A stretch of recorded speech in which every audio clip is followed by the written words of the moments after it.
What's up, baseball fans? Welcome to yet another episode of Put Me in Coach, a podcast all about baseball by a couple of guys that just plain love the sport. My name is Matt Goggins. And my name is Carl Mizell. Good evening, Matt. I hope you're not doing a lot of crotch pot cooking over there in New York City like we are here in Michigan, because my God, it is hot today. We're 1 day away from that heat wave. It's gonna hit us tomorrow, I think. Oh boy. Well, it's not great. It's not great. I think, let's see here. What does it say? Right now, at present, it is 93 degrees. 93 degrees here, I believe, in Lansing, Wonderful. Michigan. Oh no, it's cooled down to 89. Oh, good. Yeah. Oh, you're getting the chilly part of the day. Yeah. Well, I mean, New York City has its fair share of heat waves. Plus, you got all those buildings obstructing breezes and everything. At least here, I can catch a breeze. Yeah. What I hadn't anticipated when I moved here was that it's quite swampy. Like I live in pretty moderate, climates for most of my life, and I come here and it's just swamp in the summertime. No, what do you think is worse? Because you now live in New York City, and you've also lived in Kansas City, which is another very hot place. But then also there is a very specific type of Michigan heat that you grew up in, out in like. You grew up in your early life in the sticks. Yeah. And there's that very specific heat that you get in the country that just feels oppressive. That country heat. Which heat have you experienced that is the worst? I would probably take either the Kansas City dry heat or the Michigan country heat over a New York City swampy heat any day. Because it also smells like piss out here when it gets hot.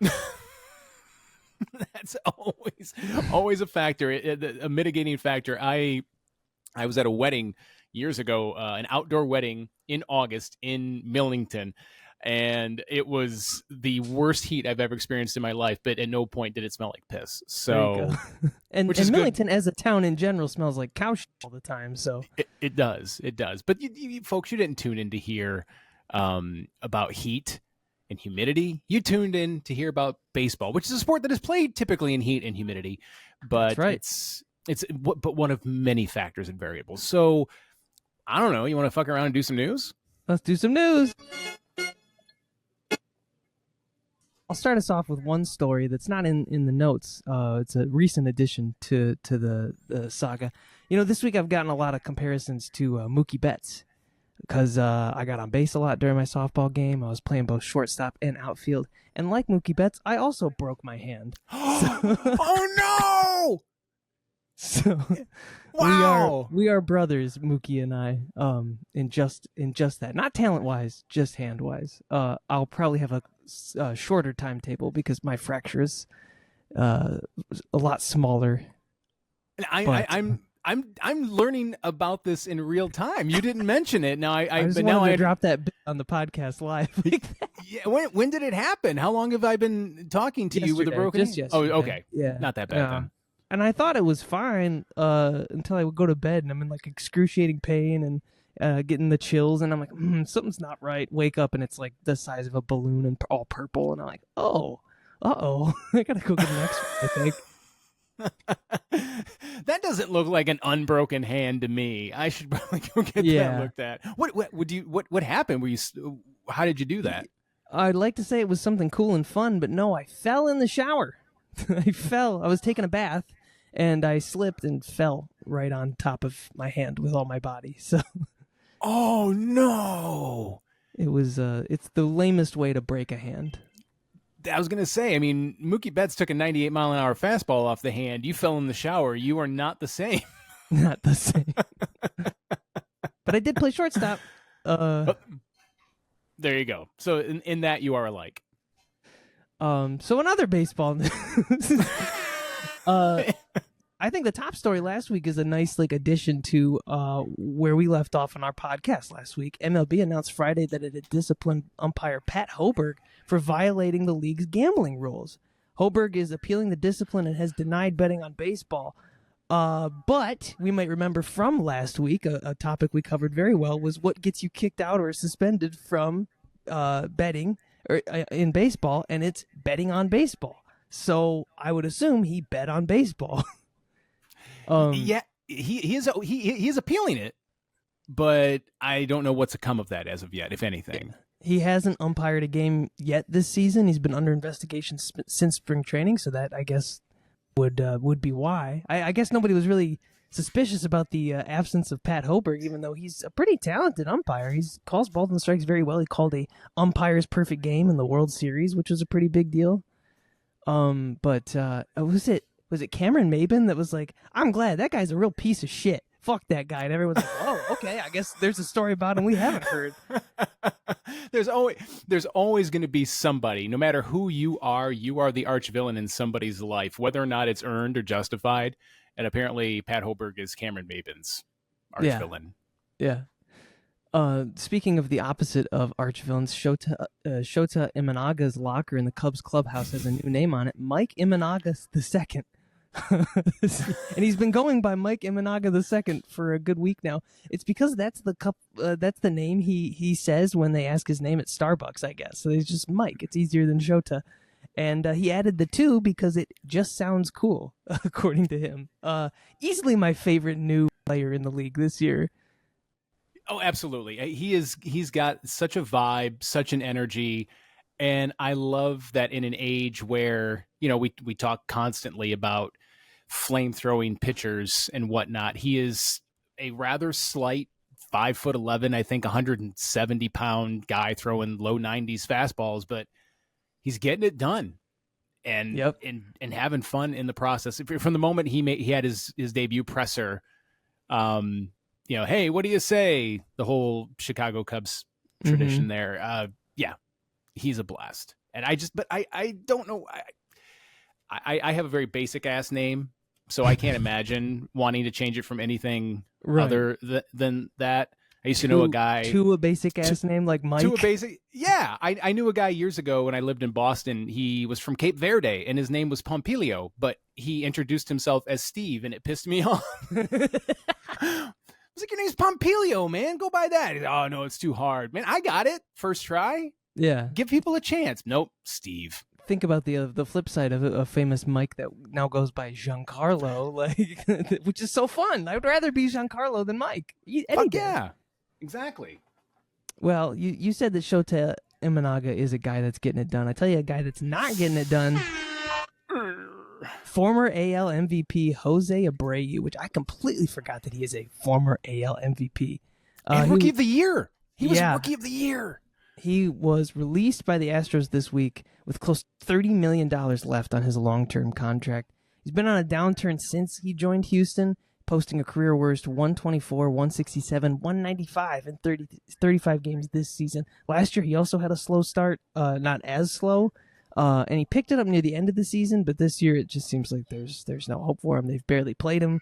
They've got an option at first in John Singleton, who's been pretty solid. And it's, I don't like Jose Abreu.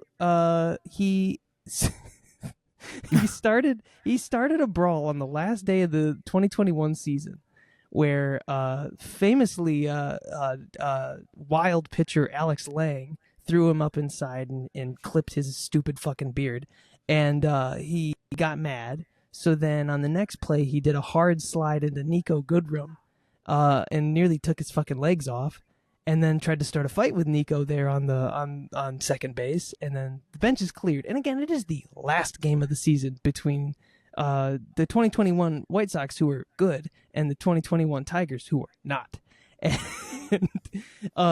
And then the next season they meet up again in 2022, and he was trying to start shit again, and I'm like, dude, let it go. Like what is your problem? So I've never liked him ever since then. And I digress because, I doubt he's going to get picked up. What I do think this means, though, no hard feelings on him in my book. What I think this means is a lot of teams are going to start looking at their dead-end long-term contracts and think, should we pull an Abreu? Do we just cut this guy? It's funny you should say that, because my segment at the end of the episode actually kind of touches on this very thing. And there's a stark comparison to be made between a player that I'm talking about and Jose Abreu, and you'll see what it is later. But to your point, I completely agree. And I think that more teams are going to start looking at this from sort of the sunk cost fallacy perspective, where they're like, we're not going to get anything out of this guy. let's just cut our line. Yeah. We could either pay him all of this money to keep him on a roster spot and just log jamming somebody, or we could release him, still pay him, and then also bring somebody else on board who might actually produce and maybe make that look not as bad. Javi Baez, hopefully you're on the clock. I mean, I wonder, is it like what Houston probably had to say? It's like it's wasted money not having somebody else in this position. And, I think the Tigers have to, look at a similar situation like that. I'm trying to, Tim Anderson, I guess, might be another, although he only signed like a 2-year deal with Miami. But I don't know. I find it really interesting to think about, like, is this player worth more to you shittily? You're going to pay him no matter what. Is he worth more to you on the bench playing shitty, or off your team giving an opportunity to somebody else who you probably aren't paying that much? So, yeah, I don't know. And in case anybody is wondering, that last $30 million that is owed to him by the Astros. He could still sign with another team, and that team would only be required to pay him league minimum. All right, let's get to our main topic, which we've been a little cagey about, but I think it's about time we lay it on. Our main topic this week: the famous ball hawk himself, Zack Hample. When you pitched this to me, and you said, how would you feel about doing an episode about Zack Hample? I could not have been more excited to do this episode on Zack Hample, where we just, what I assume, will just be shitting on him for 15, 20 minutes. You would think. I started doing the research, and I'm like, I don't like him, but I guess I don't hate him as much. I don't know. I find him to be one of the most polarizing figures. He's not a player. He hasn't played in since he was in college, and we'll get into that a little bit. He's just a guy that catches balls and collects balls, and we're gonna say the word balls a lot today, so get ready for that. Get it out of your system now. Get the giggles out. Let me frame it this way, Carl. The odds of catching a foul ball at any given MLB game are about 1 in 1,000. Catching a home run ball is roughly 1 in 5,000. And put that more into perspective, how many games do you go to a year? Me personally, I'd say about 5 or 6 a year. Yeah, in a good year. Yeah, I think this year I'm on track for about 6, because I'll be. I saw the Mets, I saw the Yankees, I'll be seeing Philly next week, and I'm going to see the Cubs and White Sox. And I probably might see another Mets game, so I might even do 7. I can guarantee you right now I will not catch a home run ball, mostly because my seats are nowhere near the home run area. but I won't even get a foul ball, I think that, I could even go there super early, show up, get a batting practice ball if I'm really, really, really lucky. But that's a hassle. And who has time to show up to a baseball game 4 hours early or whatever? And to frame that more, like you could live your whole life and frequently attend baseball games without ever walking out having caught a game ball. I haven't. I've never even come close. I think the closest a ball has come to me is maybe 20, 30 feet away. Yeah, 3 years ago, we got a suite at a Lansing Lugnuts game, and I took my son down to line up along like the first baseline side to wait for kids run the bases, like up in the stands. And then right after I left, a foul ball came straight back and landed in the outdoor portion of the suite next to ours. Okay. So 8-ish feet. My friend hopped over. It was empty. He grabbed the ball and gave it to me. I still have it down here in the box. Nice. I'd say that's the closest a foul ball or a home run has ever been hit to me. Yeah, in your lifetime too. Like think about all the times you went to a game as a kid with a glove, like waiting for that moment. Never happened. And so that's what I'm saying. Like we're in our 30s and 40s, and that opportunity's never even come close to happening to us. Can you imagine having over 10,000 baseballs in your lifetime? 10,000, probably even close to 15,000 now, because that is. Hey, there's some balls. I have, funnily enough, I have 2, and if you were on YouTube, it would make sense. This is the minor league ball that I got that I just told you about, and this is the ball that I got from Jamie Walker back in '06 when I sat right behind the Tigers bullpen at Skydome or Rogers Center. I yelled, "Fire up Chips" to their then bullpen catcher, former Central Michigan Chippewa, Scotty Pickens. And he was like, "Hey, give that guy a ball." So Jamie Walker tossed me this ball. Nice. So, those are the only two I've ever got. So you have one Major League Baseball in your possession. So, and that's, that counts because that's definitely something Zack Hample's done. He calls himself a ball hawker. If you're not familiar with him, we'll get into his pedigree, but I'm sure that if you follow baseball, you're aware of this guy. He unofficially holds the record for the fan who has caught the most game balls in MLB history. Around 2022, he estimated he caught over 12,000 balls. He's caught a ball in every major league stadium.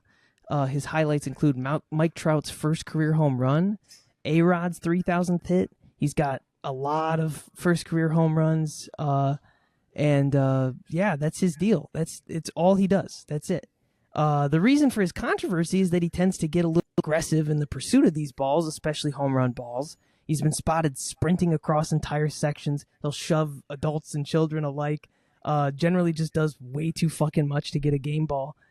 And, in his defense, and I'll say that a lot today, in his defense, he only keeps about half the balls he catches, and will usually throw his catch to the closest kid. He's got this intense passion for baseball and agrees that it's really crucial to get young people involved in the sport to keep it alive. He's also raised hundreds of thousands for a nonprofit called Pitch In for Baseball and Softball, which provides equipment for underprivileged kids, and has done so through this campaign of catching a shit ton of balls. But, here we're talking about a guy who has tens of thousands of game balls to his name. He's leveraged those big catches into big opportunities. He's rubbed elbows with the biggest names. He claims to have never sold a ball. His collection and his antics have definitely garnered him attention. And he's done all this as a fan, He's living a life that a little dream that every single one of us has had as a kid. He gets to live it every day, sometimes multiple times a day, dozens of times a day. So that's why this week we're digging into Zack Hample. We're going to go into his history, figure out what his deal is. I don't even know if I really figured that out. He's just a fucking weirdo. So one of my favorite things, and I know we've mentioned the other podcast, Behind the Bastards, the only one of 3 in the world. This one, Behind the Bastards and Cheap Smut, the other podcast. Yes.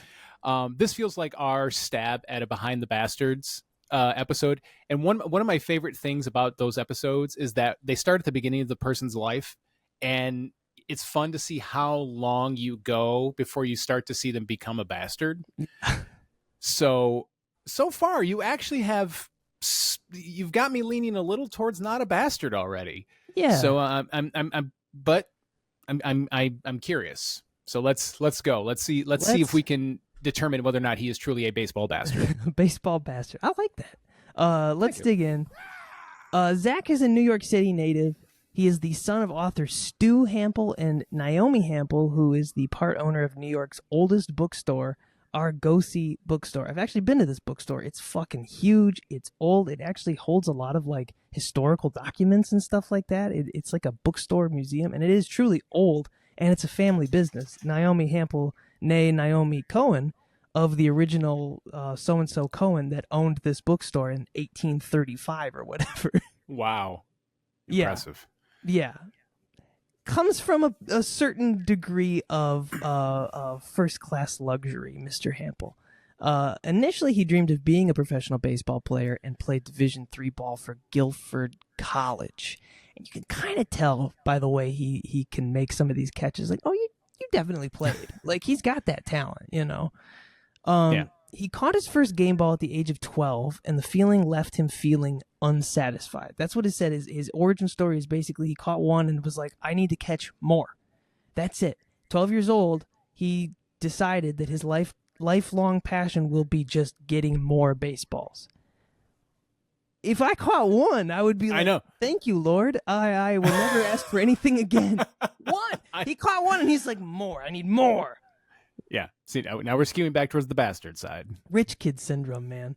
But this isn't his only thing that he's done. He's primarily a writer and a YouTuber. He used to contribute to MILB.com kind of before he blew up and did this full time. He's written 3 books. One is a sort of baseball for dummies explainer called Watching Baseball Smarter from 2007. Another on the history and construction of the baseball stunts, scandals, and secrets beneath the stitches from 2011, which actually got really good reviews. It's apparently a very good book. And then there's his magnum opus, How to Snag Major League Baseballs from 1999, about his passion of ball hawking. On top of it all, and this was the wildest thing I learned about him, he's a competitive arcade player and he holds world records on like a half dozen games, including Breakout and Arkanoid. Yeah. Isn't that wild? It is. I knew there was something in his background about video games, but I didn't realize it was this, which I find the best Breakout player in the world. It's extremely impressive. My interest in competitive video gaming skews more towards the speed running side of things. Yeah. But holding a record on these games, which are over 40 years old, pretty impressive. Yeah. So what exactly is ball hawking, and is he the only one that does it?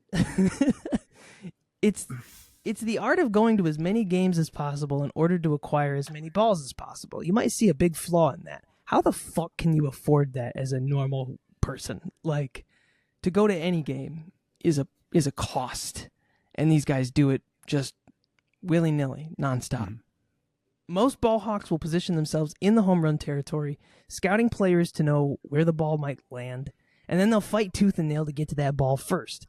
Hample claims to have broken teeth, bruised his hips, even cracked a rib, diving over seats for a ball. Like, he's gone nuts.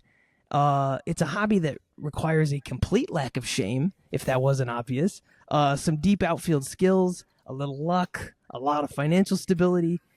In my research, I've discovered that it's common for ball hawks to own gear for all 30 MLB teams and will wear multiple outfits to a game, usually the home team, but occasionally they'll change into the road team's outfit if they're getting desperate for their one ball a day. They'll go and schmooze the visitor's bullpen and try to ask for a ball from them. I'm in the gear. I'm one of your guys. They'll do that. That really nasty one ball a game habit that some people apparently have. Hample grew up a Mets fan, but he said in the interview I was reading for him, he prefers it when the Mets are doing poorly because there are fewer people in the stands at Citi Field to compete with for balls. That's not being a fan. That's evil, man. Yeah, that's taking advantage of a very specific situation too. Most of the balls they go after aren't even active game balls or home run balls or foul balls. That's definitely something that Hample and some of the others do.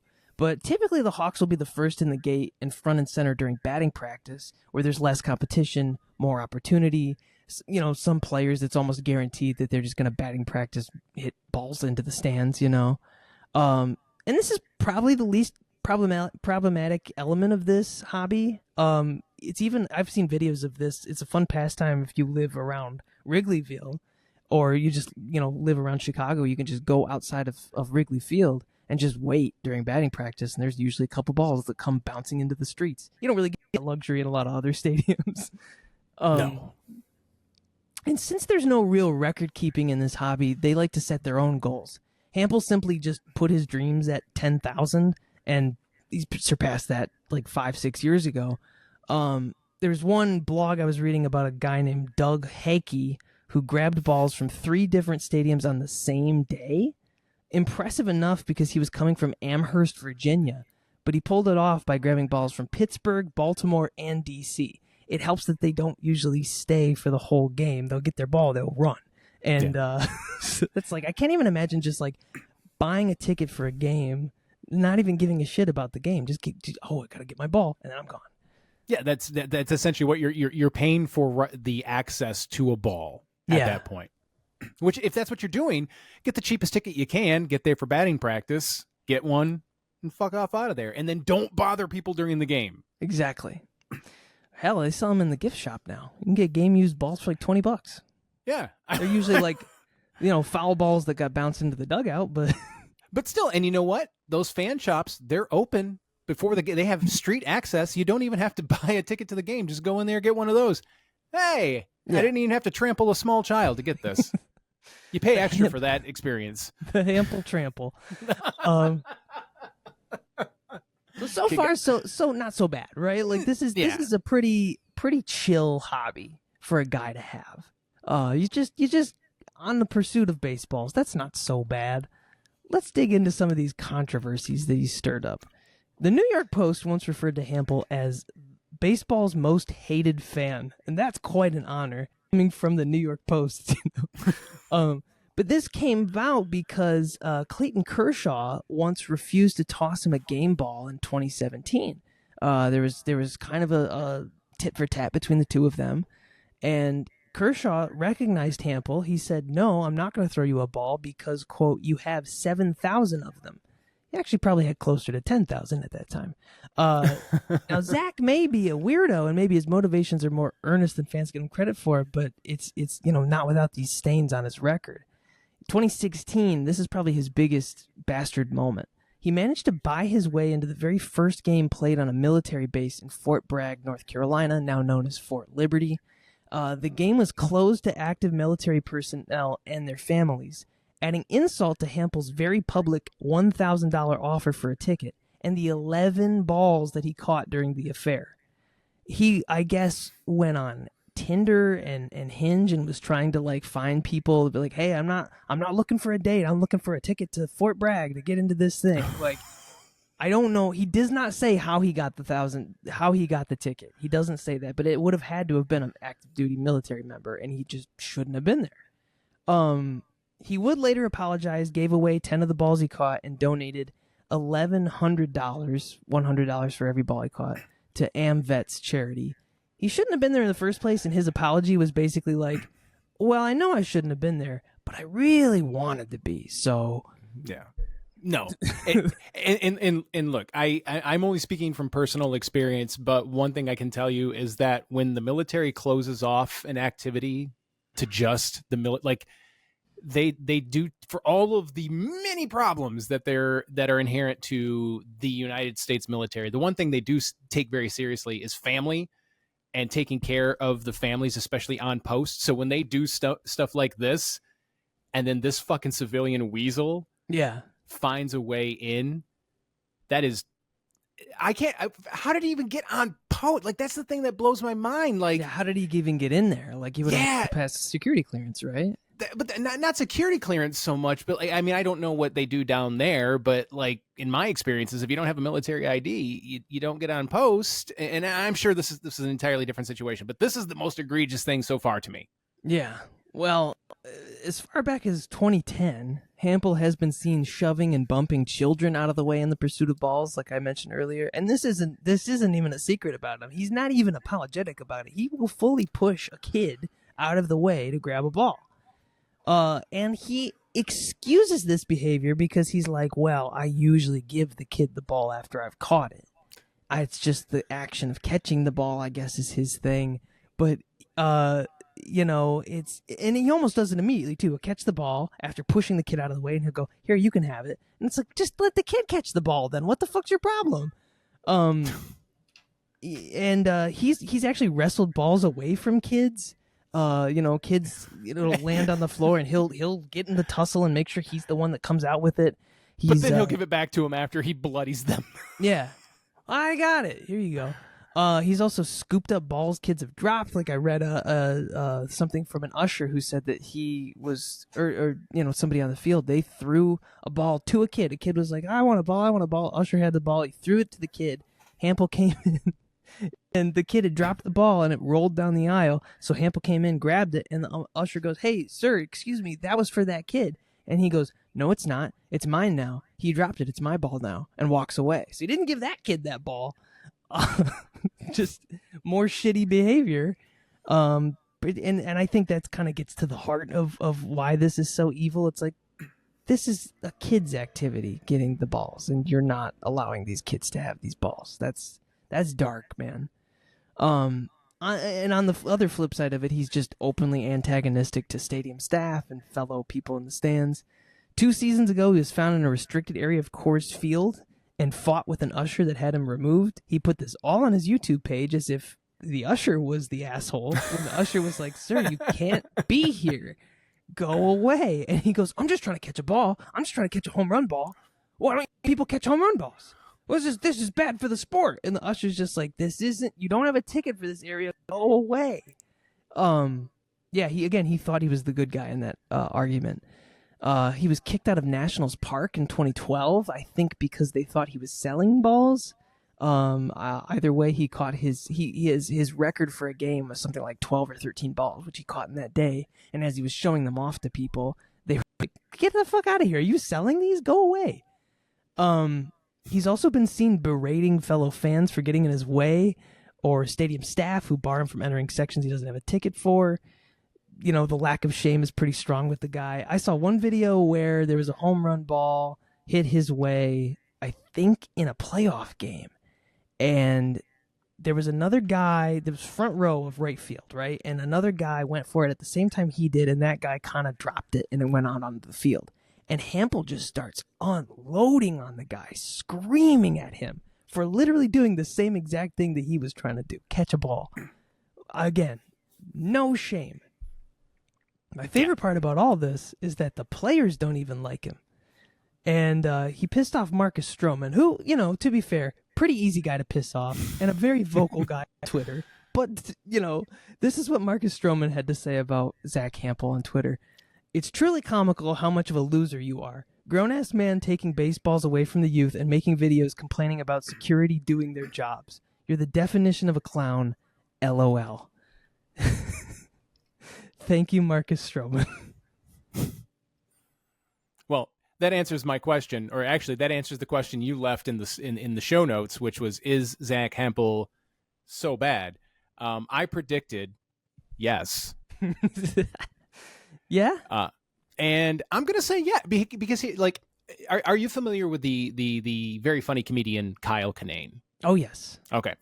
He does a great bit wherein he's talking about the people fucking on the airplane bit. But within it, he says, look, I'm on this planet not to be a goalie. My job is, if you're not hurting anybody, my job is to either help you or get out of the way. And that's how I try to live my life. If you're not hurting anybody, I'm either going to leave you alone or help you out if I can. Yeah. I'm going to goal keep this guy because he is hurting people. Yeah. Because he's hurting people, and you can be principled, which he seems to be. He's, you know, written books. He has tried to educate people about baseball. He's tried to share his love and experience and knowledge of the game with people. And he's donated money and all of that sort of stuff. But you can also be an asshole. So you can be a principled asshole. And that's what it sounds like he's doing here, because for all of the good that he's doing, he is still just being just an absolute turd of a human. Yeah. To sometimes children. Most of the time, children. Most of the time, children. And then also talking about wanting to grow the game. Yeah. You're the thing that's bad for the game. You know, the whole, like, are we the baddies? Yeah. You're the baddies. I read a thing the other day that said that for the first time in history, the toy market is mostly dominated by adult collectors than children. Oh, yeah.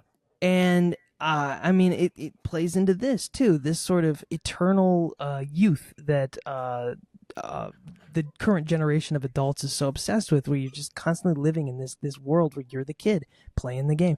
And it's a selfish way to live on one hand, because it's also like the way he's like, it's my ball. It's mine. I caught it. It's mine. It's like, okay, you should be chugging a beer, eating a hot dog, watching the game like an adult.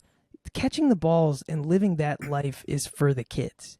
And I would understand if this was like his thing and he did it and got one ball and then left. Whatever. He has 10,000 of them. He doesn't need any more. You're done. Pack it up. Go home. Let the kids catch the balls. And if the kids can't catch the balls, let an adult catch it and give it to him. It's what he's doing, I think, is it's a spit in the face for the important element of the game that we talk about a lot, which is inspiring kids. It's one thing if you're raising money to, you know, get the underprivileged kids sports equipment. That's great. But also, he comes from money. The amount of money that he's spending on game tickets to go do this shit, he could be giving into this charity, right? Mm-hmm. The amount of money that he raised for veterans, $1,100. How much did you spend to get to Fort Bragg? At least $1,000 on your dumb ticket that you shouldn't have had. Way more than that. Yeah. Donate that to the vets and don't even be there. And it again plays into his class, I think, where it's just like, if I just paper money over everything, then I can get off scot-free, and no one can blame me because, I paid my way in. I gave money for this, so it's good now, right? So yeah, Carl, I agree with you. I kind of made it feel a little open-ended, but I really don't like this guy. I find him to be just such a dick. What's wild is he has fans and defenders. Like, he's not hurting anybody. He's just catching balls. I mean, yeah, I guess, but in the grand scheme of things, he's taking an opportunity away from somebody else that paid their way to be there. Yeah. And, families that might have saved up for a while to be there. I mean, again, those home run territory seats are not cheap unless the Mets are doing very poorly. Yeah. Speaking from experience. Now, we have a little bit of time here, so you'll forgive me this a couple of digressions. One, please. Recently on Reddit, I saw somebody, to your point, somebody said, hey, how much do you think it would cost to visit all 30 ballparks in 1 year? And so a couple of people just did like based on like their location, and they just did ticket prices and airfare and hotel and that sort of thing. And most people who did that exercise landed around $50,000 to $60,000. And so that's, taking into account hotels, airfare, or whatever, and so tickets, airfare, and travel, or hotel, that sort of thing. So he's been doing this for over a decade now. Oh, nearly 20 years now, yeah. Yeah, so 2 decades of this. What does he do that he's spent easily millions? He calls himself, anytime I've read an interview with him, he calls himself a bookstore clerk, which, again, his mom is a part owner of the New York City's oldest bookstore. Very big, very important bookstore. Probably has a lot of money. Oh yeah. Absolutely. Dad was also like a very acclaimed author. I don't really get into his dad, but I saw that you spelled his name Stoo. Was that? That's how it? Yeah, that's how it is on. I don't know. That's awesome. Stu Hample. The other digression, you mentioned that toys are predominantly an adult thing these days, and I think I can blame Ronald Reagan for that too. Oh, here we go.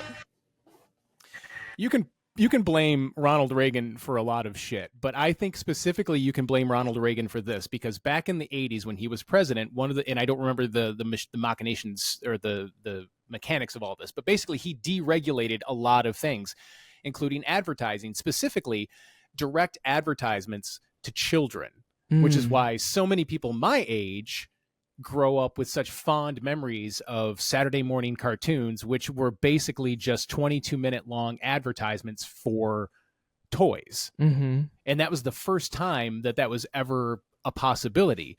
And so now those kids that grew up with that are in their 40s, 50s, 60s. Most of us have some disposable income. And so now we are clamoring to grab some little bit of nostalgia for our childhood. Yeah. And it all goes back to the deregulation of the advertising industry, specifically the ability to advertise directly to children. Ergo, it could be argued that Ronald Reagan is the reason that adults are buying so many fucking toys. I love this theory. I mean, like that ties into like how for the past 15 years, fucking superhero movies have been dominating the box office, and mostly adult audiences are going to those. Like we are living in a very infantilized adult society. And again, I think that Zack Hample is the unfortunate side effect of that when it comes to baseball. I love the thing I love about baseball is that it allows me to embrace that inner child of mine, and I think it's fair for somebody to do that. If I were to catch a ball, I would be so happy. I would. And you know what? I probably wouldn't give it to a kid. No. Because I've never gotten one. But again, if I had 10,000, it's like when I talk about spoiled fan bases, been reading a lot about how the Braves fans are basically calling their season over, and they're saying like, this is the worst season ever. Oh my God, this is awful, because Strider and Acuna have gone down with injury. The team's offense has been a little sluggish, and they're basically saying that it's over and it's so hard to be a Braves fan. they are still like 8 games over 500. They still own the top wild card spot. They won a World Series 3 years ago, and I'm like, what? I would never complain. I would never complain if they won a World Series once. If I caught a foul ball once, I would never be like, another, please, now, immediately, please, now. I don't get that mindset. That's a spoiled person's mindset. And I don't know how you can live with yourself if you feel like that. I guess that bookstore's really nice, though. You have an opportunity to go. I would love to. Here is my personal. This is my long-standing personal policy as it pertains to foul balls and home runs. Mm-hmm. I've never caught one of either. If I catch a foul ball, that's mine. If I catch any more foul balls after that, I will give it to the nearest child. Yes. Any home run balls that I catch are mine. I will never give away a home run ball. Now, I don't think that I will ever catch more than one, let alone one. But should I catch more than one home run ball, I will keep any and all home run balls. But anything after the first foul ball, I will give away to the nearest child. There you go. I like that. That's my personal policy, because I am just too Midwestern to even inconvenience anybody around me. If I can't go like just stick my arms out and get it, or kind of like get up on the tippy toes, it's not mine. I always love those videos of the guys that are like holding their kid in one hand and catch a ball in the other. Like that is an amazing talent. Or a beer in one hand and a ball in the other. Yeah. You know. I want to grab somebody's kid just to see if I could, even if my kids aren't there, I'll try and do that. And then somebody when I did that, they'd be like, "Holy shit, you grabbed that person's kid," which is the worst way to transition into this segment. Big news, though. Big news about this segment, and we'll talk about it in the midst of this. But for those of you who haven't been paying attention the last couple of weeks, we've started this segment called Holy Shit, where we just find a guy who had a crazy season that was totally out of character for that guy. And I'm going to talk about it. And last week, Zoyo Versales set the bar pretty high for the segment because he accumulated a vast amount of his career WAR in one season. Mm-hmm. But in doing so, he actually gave me an idea for this segment that I want to run by you, and that is this. I don't think we're going to ever find anybody who accumulated that great of a percentage of their career WAR in one season, but going forward, my personal threshold for this segment is now going to be, I am only, until I run out, I'm only going to talk about guys who accumulated 25% or more of their career WAR in one season. I like that. I think that's fun. It's sort of like going on a Linsanity run, but it's more like you spent a whole career. Here was your one big year. That's it. Yeah. That's the segment. Yeah, and this is an excellent first example of that. So please let me introduce everybody, if you're not already familiar, to Damian Easley. Do you remember Damian Easley? One of my favorite players as a kid. I loved Easley. Are you serious? Yep. Oh, well, listen, man. The '90s Tigers were bad, and so the couple that were good stood way out. It's funny you should say that. He was drafted originally by the then California Angels in the 30th round of the 1988 Major League Draft, and he would then make his debut with the Angels 4 years later in 1992, and he proceeded to play exactly as you might expect a 30th round draft pick to play. In 4.5 seasons with the Angels, he slashed .239, .307, and .334, with his greatest claim to fame at that time being that on September 6th, 1995, he made the final out of the 5th inning in a game against the Baltimore Orioles. Okay. The reason that is statistically significant is because after 5 innings, that is when a game becomes official. And that was the day that Baltimore Orioles legend Cal Ripken Jr. would play his 2,131st consecutive game, breaking Lou Gehrig's record. So he was the last out before that game became official. And that is a rather ignoble way to be remembered. Yeah. But it's not going to get better for Damian Easley.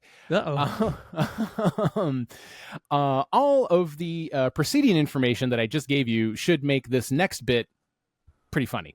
On July 31st, 1996, the Angels traded Damian Easley to the Detroit Tigers for their 1989 first-round draft pick, pitcher Greg Gore.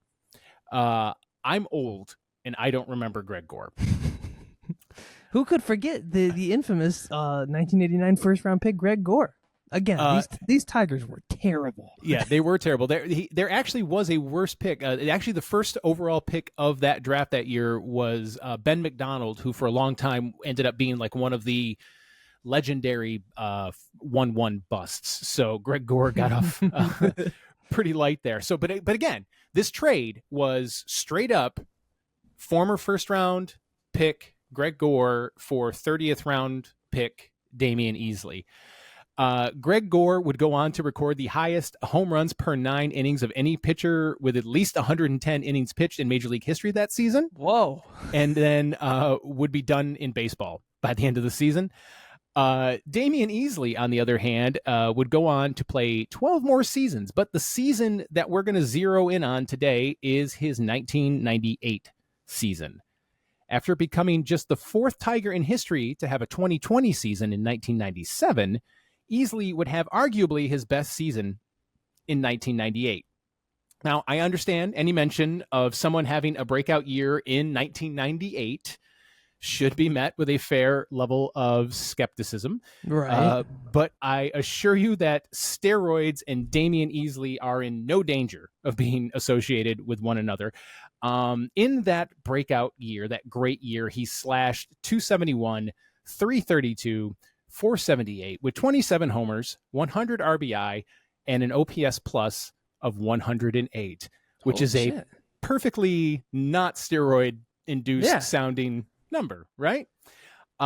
He would participate in that year's home run derby with 27. He ended it in 1998. He ended the year with 27 home runs, but halfway through the season, they were like, "This guy rakes. Let's get him in there."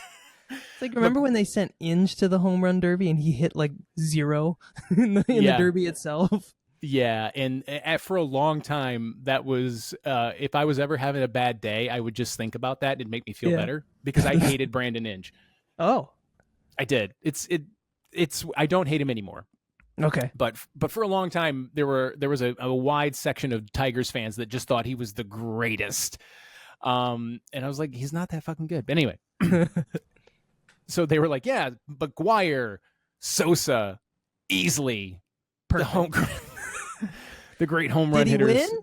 I no.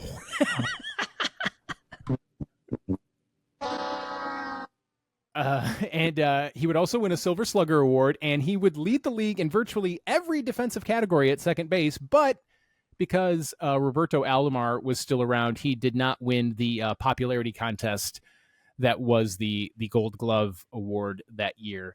And just over a year later, the Tigers would reward Easley for his great work by giving him a 5-year, $28.9 million, a very quaint 5-year, $28.9 million contract, making him one of the highest paid second basemen in the league. Wow. I didn't laugh this hard when I wrote it. That's like maybe a mid-tier salary for a year nowadays. Not even. My God.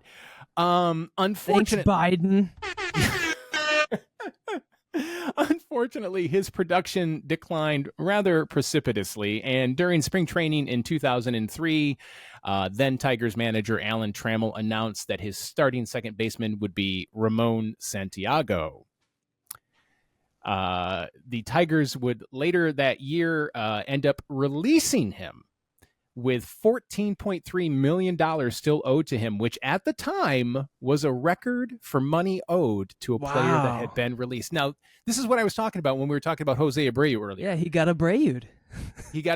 But think about that. Abreu is still owed $30 million in 2024, and I don't think anybody was like, I didn't see any mention of where that ranks. Yeah. But just 21 years prior, a guy was owed $14 million, and that was a record Yeah. At the time. Throughout the rest of his career, he would continue to provide value to teams mostly through his positional versatility. During his 17 years, he played for 17 years. During his 17-year career, he played every position on the field except pitcher and catcher. He would go on to play with the Rays, the Marlins, the Diamondbacks, and the aforementioned Mets, before calling it a career in 2008. And as of right now, he is currently an assistant hitting coach with the Arizona Diamondbacks. So, wow, okay. Yeah. So there you go. That's, in case you're wondering what Damian Easley is up to, that's that. And then just for the record, I didn't include it. I came up with the idea and then I didn't follow through on it. But Damian Easley had a WAR of, I believe, 5.6 that year, a B WAR or BWAR. And his career WAR was just a shade over 20. It was like 20 point something. So he just like comes right Decent in chunk of it. at that threshold.